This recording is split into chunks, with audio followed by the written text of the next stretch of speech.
Program Director. Well, clearly we're not moving at snail pace here. So 30 minutes, we're going to try to give you a good discussion. I am told also to let you know that this session will be live on Gabs FM. So allow me to welcome on stage the panelists for today's session.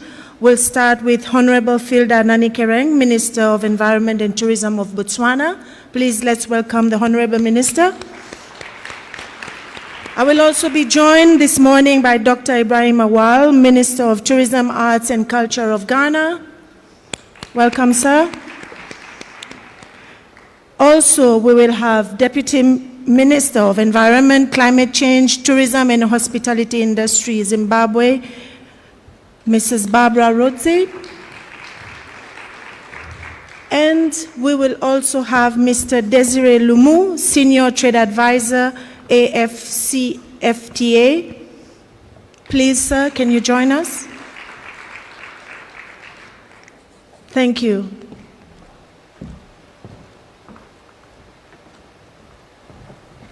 So once again, a very good morning and welcome to all the panelists. We will start with our session this morning.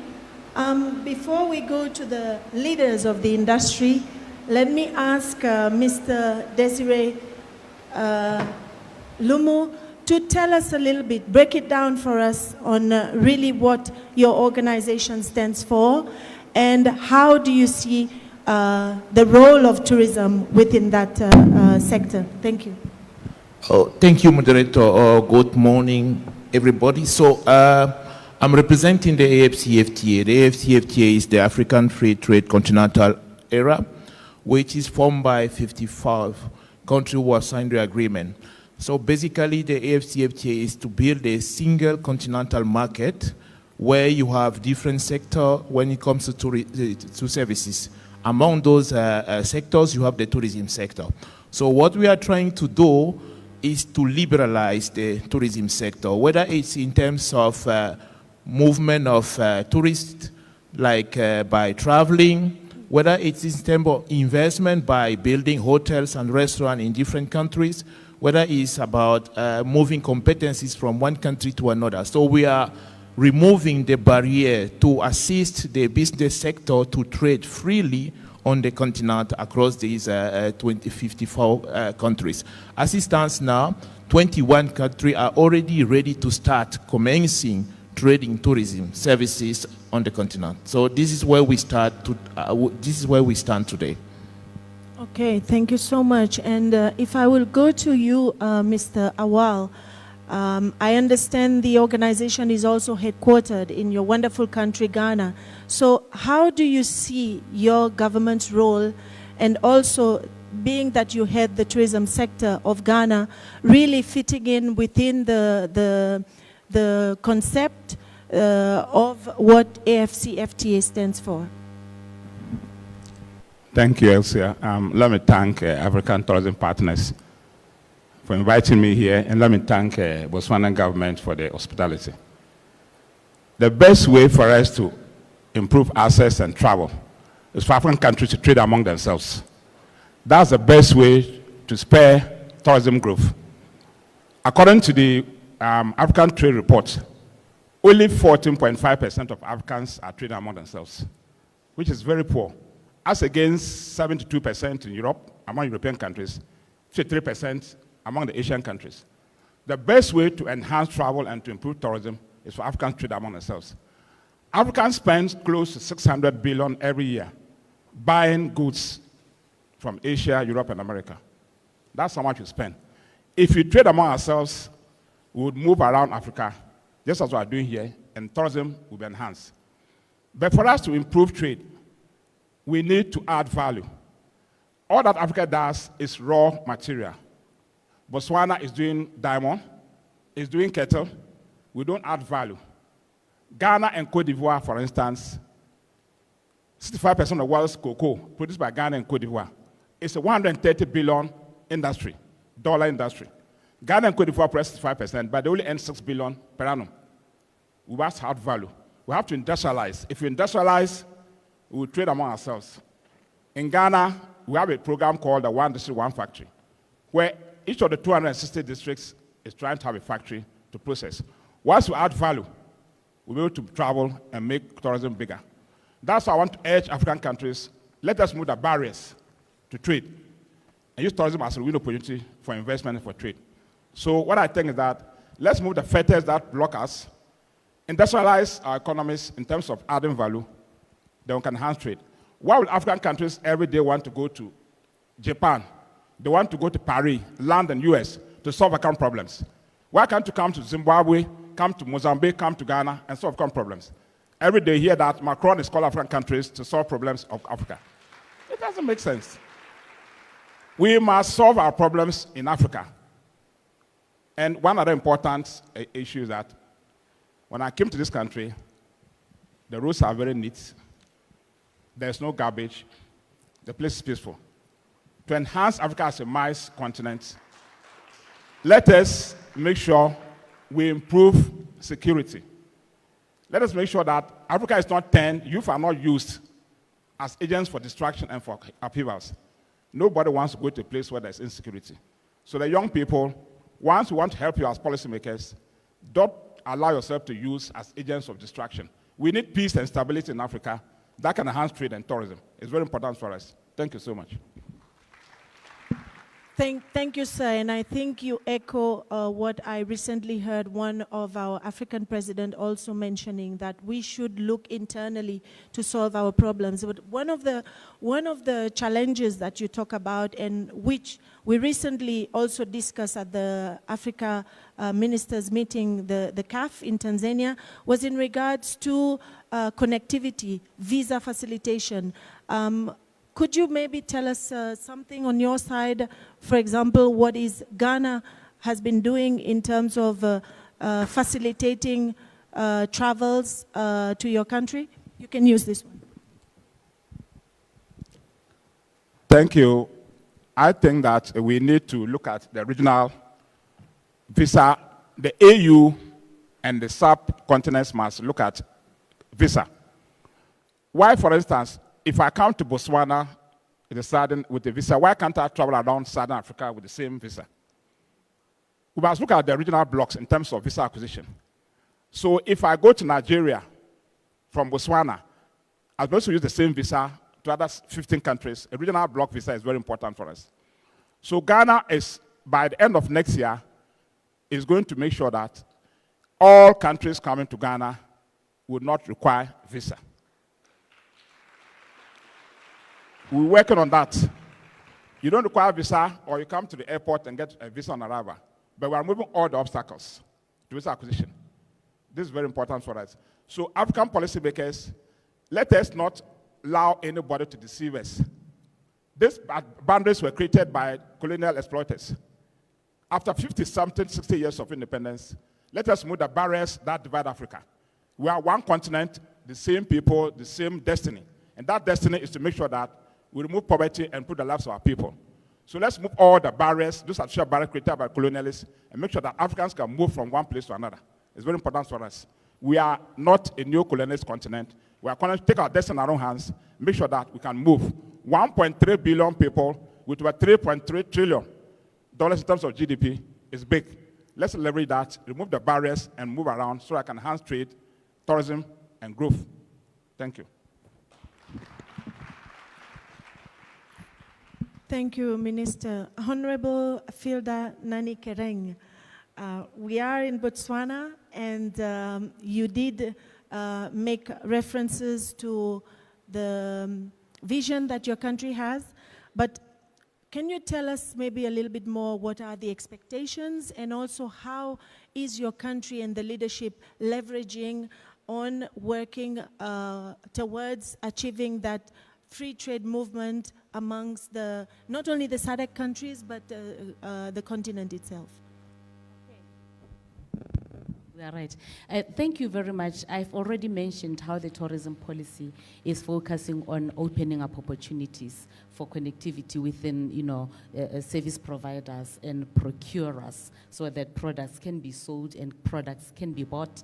And in terms of, other sectors that we prioritize on, let me talk about first infrastructure and emphasize that we are emphasizing infrastructural overhaul to ensure that, our roads are connected, prioritizing railroad, prioritizing air connectivity. And I must mention the Kazungula Bridge in the north, that is actually a gateway to the, rest of SADC towards the north, and also going into it, it will link with the central, and ultimately, if it's connected to the other regions, it can actually connect Southern Africa to the rest of Africa towards the north. So such as bridges, such as roads, and so forth. I also want to mention that in terms of trade facilitation, the Ministry of Trade and Industry is actually operationalizing the Botswana version of the African continental trade area objectives, also within the SADC. And one of the things that we do through that ministry is to create special economic zones,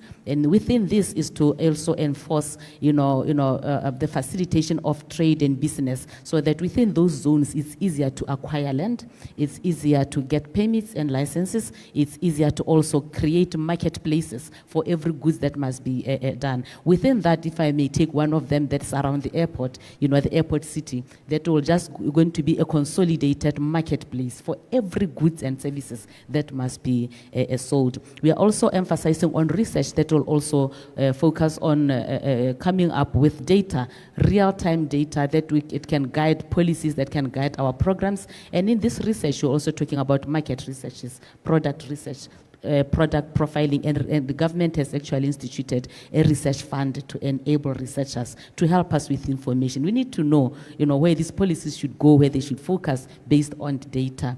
And I think I need to mention that also we have the new arts and culture, because we want to make sure that we are able to promote our products by utilizing the skill and the knowledge and the art that we have, within the country. So we can use drama, we can use dance, we can use music, we can use stories, and we can be able to sell our products. We need to be able to sell our own products. In terms of cross-border also, we have just agreed at Cabinet this week that we are going to implement the South-to-South objective within the SADC that connects countries on trade, on tourism, on different actions. And I think that takes further the memoranda of agreements and memoranda of understanding that we have between countries being bilateral to being sub-regional, regional, and going to multilateral. Let me stop there. I think I'll have time for more.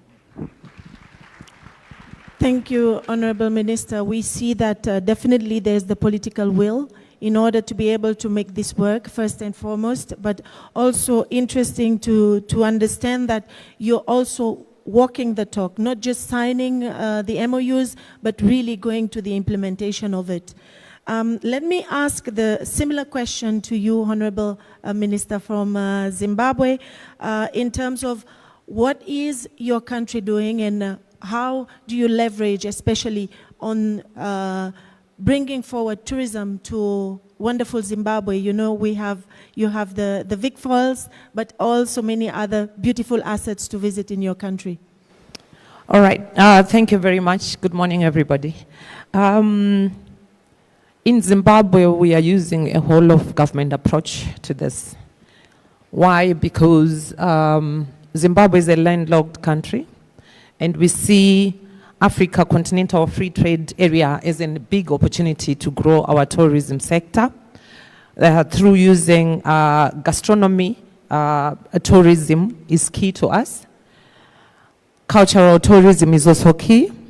Leisure tourism is also key. But as we know that Africa Continental Free Trade is centered on trade, I like the topic that you brought us here, to say it's about policy and thought.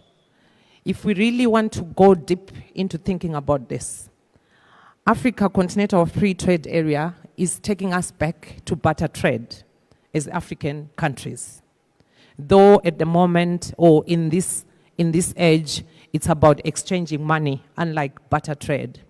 As such, It's encouraging us to share our norms and our value system as Africans. As alluded to by the minister from Ghana, that we need to do things our way as Africans. We need to make our own decisions as Africans. Zimbabwe wants to take advantage of this through using cultural tourism, through using leisure tourism to come together with other African countries to build trade back to where it used to be, together with other African countries. As such, infrastructure is key for us as a country to ensure that as a landlocked country, we are happy that we are next door to a developed country, which is South Africa. And we know that a lot of products will be traded from South Africa into other countries.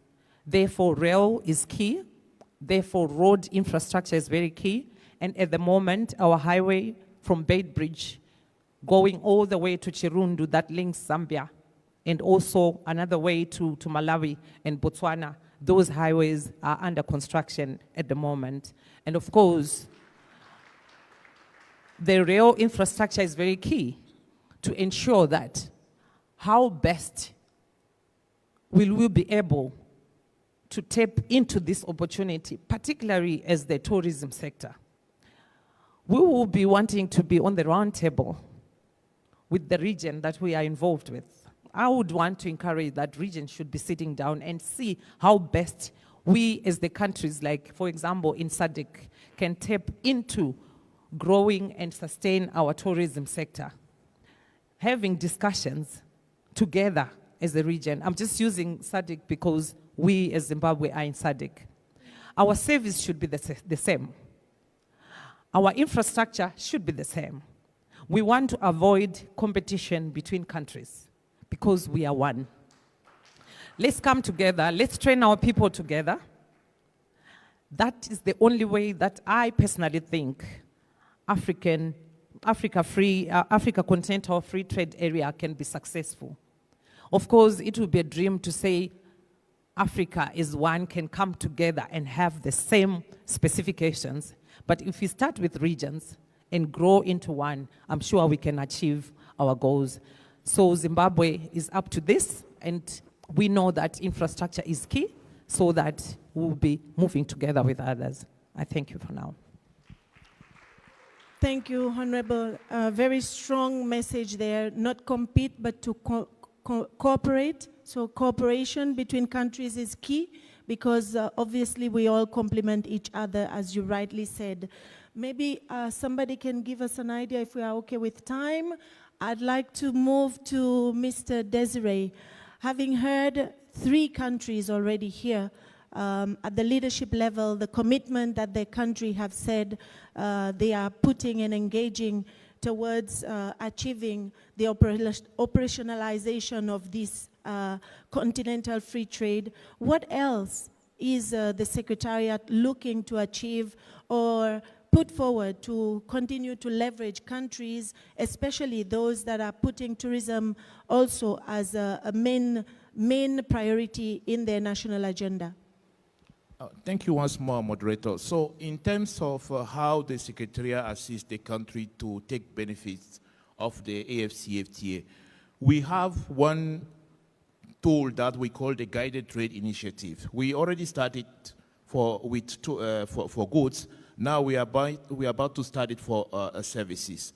And on services, we have targeted tourism as a key sector. And around tourism, we also have finance, transport, and telecommunication. So what is meant to be done under the guided trade is to bring together the private sector who is ready to trade, to assist them on how to use the AfCFTA principles and rules based on the commitment made by state parties. So practically, what will happen?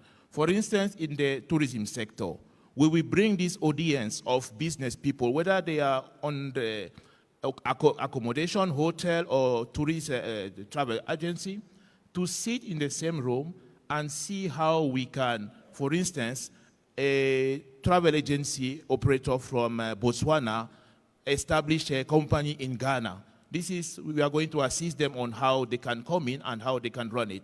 We do the same because to run a travel agency, to run a company, you need finance. We will bring CEOs from central banks together using this platform to see how they can assist those operators to have access to finance. We will do the same with air transport. We are bringing them in maybe in May 2023 to sit together, use the SATAM as well as the commitment by state party to see how far they can go in terms of lifting taxes or easing the movement of tourists and tourist operators on the continent. So this is the step forward we are taking in the services sector to make this African trade, continental free trade area become real. Thank you. And again, you mentioned the role of the private sector. I'm told we have a little bit more time. Maybe a last question that I'd like to put to all our panelists, to just briefly mention, in your own view, what are maybe 2 key measures that should be put in place by the African countries to really foster the private sector participation at the Pan-African level, and in order to really push forward and operationalize this African continental free trade? Let's start with you, Honorable.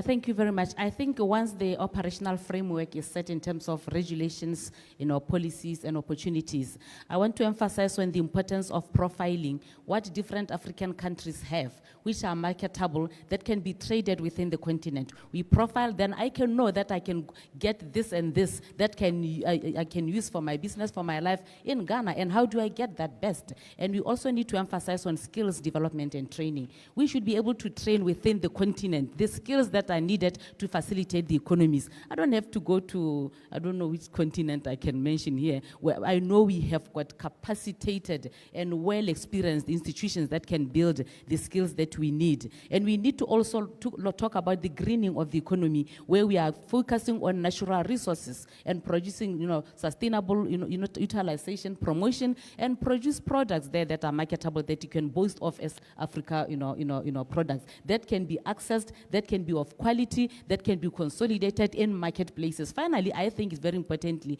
that we look at African leadership, championing African leadership that can do campaigning to change mindsets about Africa.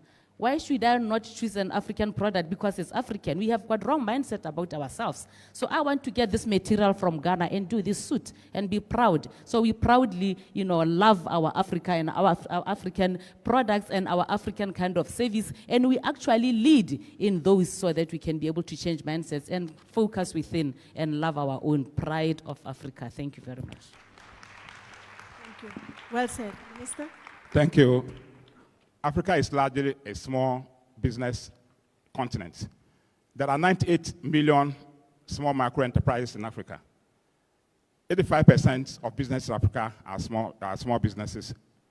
What we need to do as policymakers is to empower the private sector, not rhetorics. Let's give them support, training, capital, exposure, networking. If we train them and they capacitate, because the tourism largely is implemented by the private sector. So as a policy, we need to improve the capacity, the competence of our small private sector, engage them. Let the private sector in Botswana, in Ghana, around Africa, meet regularly so that they can define and that will help them, create an environment to help them. So I think private sector development is key. Without private sector, we're not going anywhere. And let us not follow the CNN effect. Africa is not all about disease, coups, and hunger. There's much more to do in Africa than what we see on CNN. Let's not look at the CNN. So I want to urge the media, champion the drive to improve tourism, trade, and investment in Africa. The media, both that African brand, that will sell. That will make everybody come to Africa and see it. Africa is as good as any other continent. The CNN effect is a colonial cliche. Leave it, build an African brand that is hospitable, stable, rich, and that's progression. Thank you. Thank you, Minister. I think you made that very clear from the beginning that we should own our own narrative. We should tell our own stories, our own positive stories, because there are lots to tell on the continent. Excellency, over to you. Thank you very much. As alluded to yesterday by the youths and the women, open door policy is very key. Let's open our doors to the private sector. But also, let me say, it's a reciprocal relationship. It's not very difficult for politicians to have policies in place, but it's very difficult to implement. And when we have policies in place, it's private sector that has to help in implementation. But I would say let's continue or strengthen the PPPs, public-private partnerships. It also makes our relationships better and improves our relationships as the government or public and private. Let's work together. I also, as Minister of Botswana has alluded to, let's have tangible economic transformation with the inclusivity of our economy, of our communities. Communities should be considered as private sector. Let's work together with them from the grassroots going up to the corporates. I think it will improve our relationships. Mindset is very key. Pan-Africanism within our private sector is also very key. So you hear how passionate my boss on my left is about mindset of being an African and taking Africa together as Africans. It also has to apply to private sector, not just to governments or politicians. It's our continent. Let's grow it together for us and for our people. I thank you. Thank you. Any last words from you, Mr. Desiree? Yes, for us as the Continental Free Trade Area, we really plead strongly for a collaboration between government and the private sector. The government has already agreed to establish a framework. Now we want this private sector to come in. But please, our ministers, accept the inclusion, the involvement of the private sector in this aspect. They are the ones to be supported. They are the ones who drive this business. So we really plead that the private sectors come together and work with the government to use the AfCFTA. Because by the end of the day, as the Minister of Ghana said, we want to have African champions on tourism. We want to have a hotel brand we can establish in South Africa, Burundi, Botswana, across the continent, instead of having these other brands that are coming here. And then, so that's what we are working on, and that's what we were looking at with the collaboration between the private sector and the government. So we really plead for that collaboration. Thank you. I think all our panelists agree. Some key points that they all aligned on is really to focus on skills development. Travel facilitation is one of them. And also to involve more the private sectors and communities as well. And as was mentioned, leadership, being political will, and also to empower more the SMEs and the private sector. So I am told that we have to wrap up here. This is a topic that requires more deeper conversation, but we have heard from three leaders, especially in the tourism sector, of how their country are looking at this. Maybe we can allow just one comment or question from the floor if you have. Start by, I see one hand up, sir. Start by, ma'am. Introduce yourself and keep it short and sweet. Thank you. Okay, special greetings to everyone. My name is Samgelisiwe Musashongwe, and I just wanted to commit by saying that I'm so happy to hear that there has been a gap between corporate and the private sector. But my question is really centered on the informal economy. Isn't it possible for us to have a reform in spatial regulation in terms of providing our people in the community free trading licenses? Because if we are social policy makers and we want to see predominant change, I believe creating an inclusive system should be free. Thank you. Thank you. Anybody want to pick up on that? Mr. Desiree, you want to?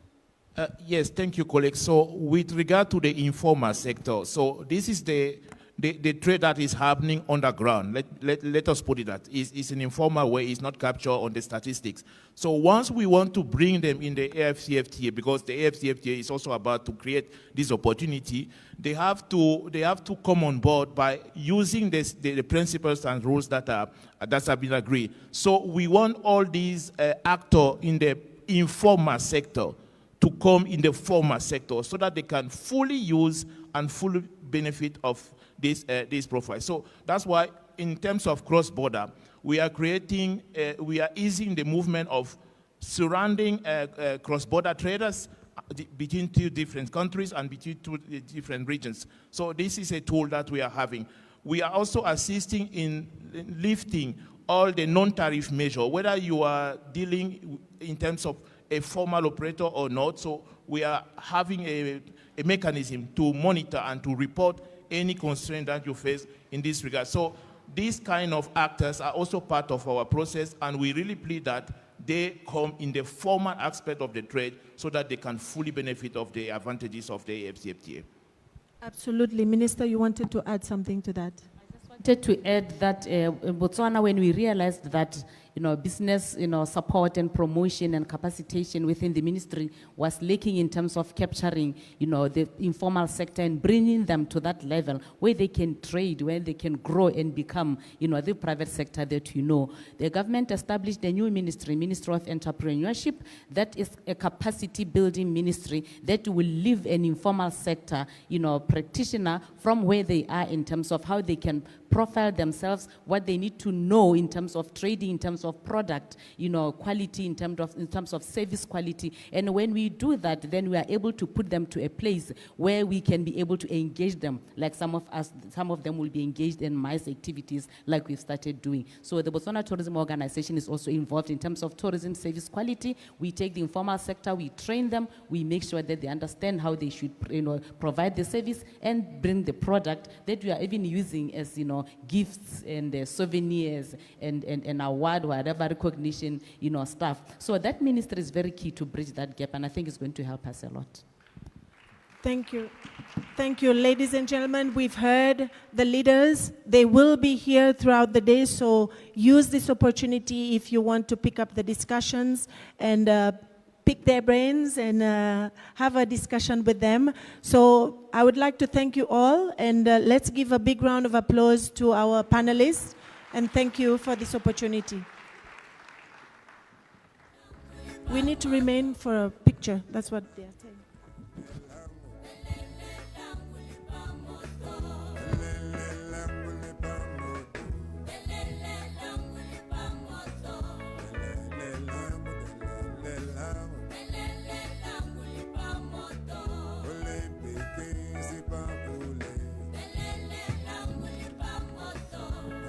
All right, well, thank you so much, Elsia, together with your panelists. Thank you so much as well for trying to keep to time. We move to